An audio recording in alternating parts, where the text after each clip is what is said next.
Ey Osmanlı tebaası! Ey kılıç sesleriyle Kosova'da! Ey gür sesleriyle Mohaç'ta! Ey tekbir sesleriyle Konstantiniyye'de arşı titreten cengaver torunları! Ey dünyanın her yerinde Allah'ın adını sıkça ananlar! Bu çağrım sizedir. Yaklaşan yakındır. Gelen ölümdür. Duyulan gözyaşına karışmış hıçkırıklardır. Mazlumun yanında, İslam'ın sancağı altında durduğun için seni ayırmaya, birliği dağıtmaya geliyorlar.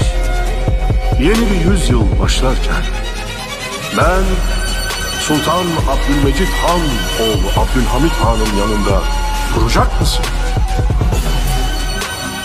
Benimle beraber yürüyecek misin? Bil ki benim yürüdüğüm yol zalime karşı giden yoldur. Ben bu yolda şerefimle yalnız da yürürüm. Belki bir adımdan sonra takatim kesilir. O zaman o yolda gerekirse ölürüm. Gel beraber yürüyelim ey halkım. Ya istikbalimizin hür devletini inşa ederiz, ya istikbalin şafağında zillete düşeriz.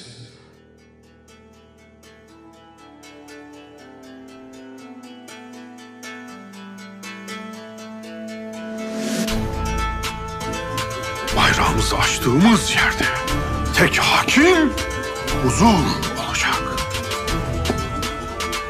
Zalim zahil olacak. Hak hakim olacak.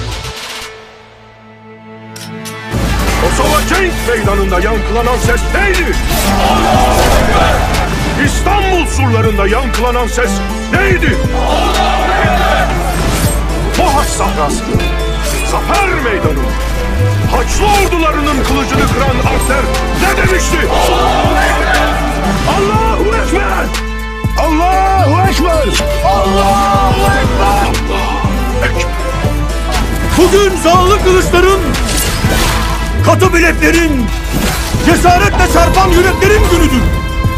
Rızayı ilahi için meydanda aslan gibi tükremenin, kurt gibi atılmanın, kartal gibi pençe vurmanın günüdür. Bugün ya şehit, ya gazi olmanın günüdür. Gayemiz Allah'ın adaletini yeryüzüne hakim kılmak. Karacahisar, Nikea, Konstantiniye bize dar gelir. Hedefimiz Kızıl Elmadır. Biz sözümüzden vazgeçtik mi? Biz okuduğumuz ezandan, dalgalanan bayrağımızdan vazgeçtik mi ki onlar da vazgeçsin? İşte harita bu. Bu haritaya karşı direnmek imkan meselesi değil, iman meselesidir.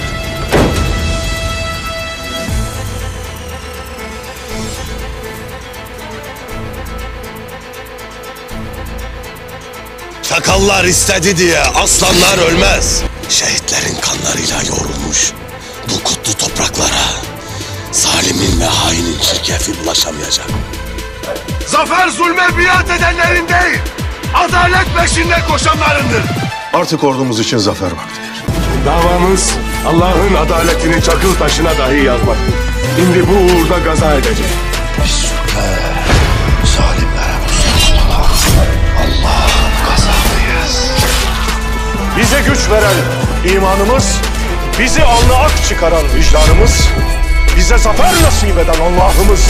Bu davanın karşısında hiç kimse duramayacak.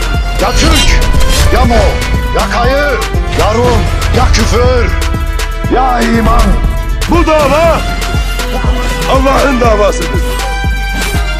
Ezelde başlamış, ebede dek devam edecektir. Onlar inandıkları davadan dönmediler. Cihanın dört bir yanına adalet sancağı diktiler.